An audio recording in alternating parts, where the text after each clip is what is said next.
कहते हैं कि आतंक की दुनिया जितनी आकर्षक होती है उतनी ही खतरनाक भी।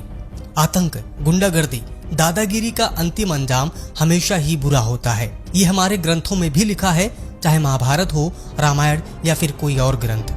कहा तो ये भी जाता है कि गुंडागर्दी करने के लिए दो चीजें बहुत जरूरी होती हैं। पहला, बिना सोचे समझे गुस्से में कोई कदम उठाना, और दूसरा, भयानक जिगरा होना। ये दोनों जिस इंसान के पास हो वो ज्यादातर गलत क्षेत्र में काफी आगे निकल जाता है, और ये दोनों ही एक कम उम्र के बालक के पास था जिसका नाम था दुर्लभ कश्यप। दुर्लभ कश्यप ने मात्र 20 साल की उम्र में जो भी कुछ जिंदगी में कमाया वो वाकई दुर्लभ था। इसके ऊपर ये मुहावरा फिट बैठता है, देखन में छोटन लगे, घाव करे गंभीर। मात्र 20 साल की उम्र में दुर्लभ कश्यप अपराध की दुनिया में इतना आगे निकल चुका था कि वहां से लौटने का रास्ता शायद बंद हो चुका था। आइए आज हम जानते हैं मध्य प्रदेश के एक जिले उज्जैन में रहने वाला, उम्र में छोटा और अपराध की दुनिया में बड़ा नाम दुर्लभ कश्यप के बारे में। माथे पर तिलक, आंखों में काजल और कंधे पर एक काला गमछा, यही पहचान थी दुर्लभ कश्यप की। खुद को महाकाल का बहुत बड़ा भक्त बताने वाला दुर्लभ कश्यप अपराध की दुनिया में बहुत आगे जा चुका था।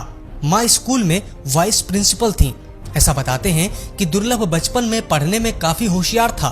16 साल की उम्र तक उसके अंदर किसी प्रकार का कोई भी अवगुण नहीं था। गुंडागर्दी की शुरुआत स्कूल से ही हो गई। स्कूली समय में ही दुर्लभ अपने सीनियर और जूनियर के झगड़ों का निपटारा करने लगा और फिर धीरे धीरे पूरे स्कूल का दादा बन गया। फिर क्या था, स्कूली दादा का खौफ इतना बढ़ गया कि इसके उम्र के और लड़के दुर्लभ को अपना सरकार मानने लगे। थोड़े ही दिनों में उसने अपना गैंग बना लिया। दूर दूर से लड़के उसके गैंग में शामिल होने के लिए उसके पास आने लगे और उसके अपराधों की संख्या बढ़ने लगी। अब कश्यप अपनी उम्र की दहलीज को पार करके 17 साल का हो चुका था। 17 साल की उम्र तक पहुंचते पहुंचते उसके ऊपर तमाम आपराधिक मामले भी दर्ज होने की शुरुआत हो चुकी थी, जिनमें फिरौती, जान से मारने की धमकी जैसे गंभीर मुकदमे उज्जैन के कई थानों में दर्ज होने लगे थे। 18 साल की उम्र तक पहुंचने पर उस पर 9 मुकदमे दर्ज हो चुके थे। ऐसा कहा जाता है कि दुर्लभ को उज्जैन का भाई बनाने में सोशल मीडिया का बहुत बड़ा हाथ था। कश्यप ने अपने फेसबुक के अकाउंट के बायो में लिख रखा था कि वो कुख्यात बदमाश है, हत्यारा और अपराधी है। कोई भी विवाद हो तो उससे संपर्क करें। उसका आतंक ऐसा था कि पुलिस वाले भी परेशान हो गए थे।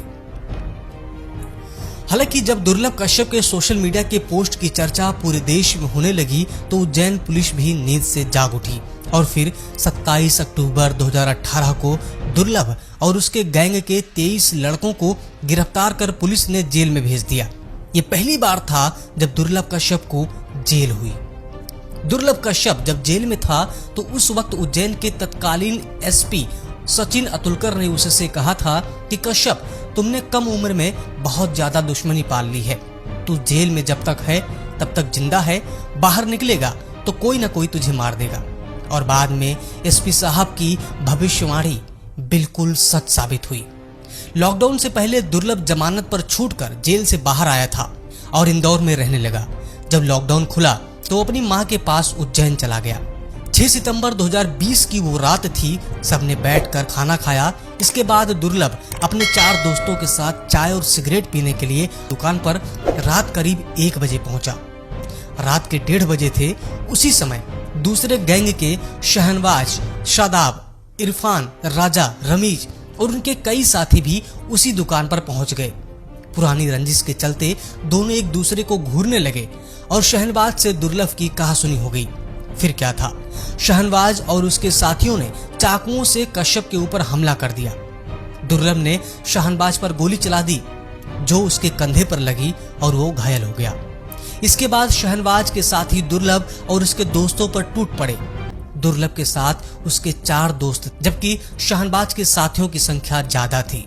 इन लोगों ने दुर्लभ पर चाकुओं से वार करना शुरू कर दिया और उसके दोस्त अपनी जान बचाकर भाग गए।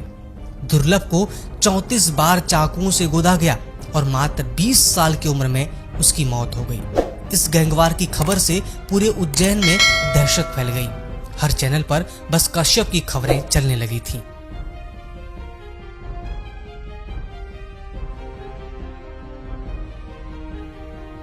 उम्मीद है कि आप सभी को हमारा ये वीडियो पसंद आया होगा। अगर आप हमारा ये वीडियो फेसबुक पर देख रहे हैं तो हमारे पेज को लाइक कर लें। अगर यूट्यूब पर देख रहे हैं तो हमारे चैनल को सब्सक्राइब कर लें।